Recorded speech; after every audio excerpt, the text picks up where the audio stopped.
Video we are going to see how to do a while loop in Java programming.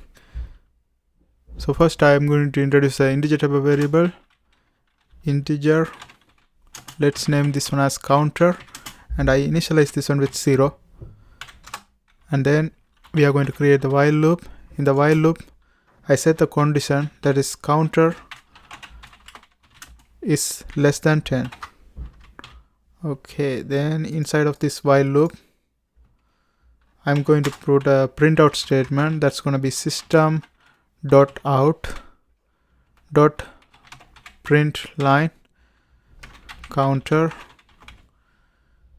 and then inside of this I put counter plus plus.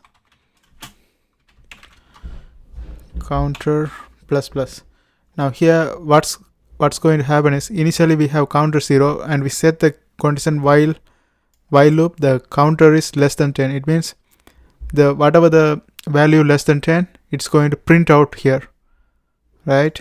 And counter plus plus mean each time it's going to do the increment by 1. Initially we have 0, so it should go to this one. Since 0 is less than 10, it should print that one first. Then we have to it's going to increment that one by 1 plus plus and print it again and again and again until it's reached 9, because when it's reached 10 the condition is like this, the condition is not satisfied, so it's not going to print. It's going to stop right there. And also since we have print line, it should print each in the new line. Okay, now let's go ahead and run this one and let's see what we get. Here you can see it's going from 0, 1, 2, 3, 4, 5, 6, 7, 8, 9. As I mentioned, we initialized counter with 0 and we set the condition for while loop that's less than 10. So 0 goes here, and since 0 is less than 10, it's going to print that one out first, and we increment each time by 1. So it's going to increment by 1. It means 0 become 1 and print that one out, and then increment by 1, 2, and it's going to go like that until 9. Okay, and that's it.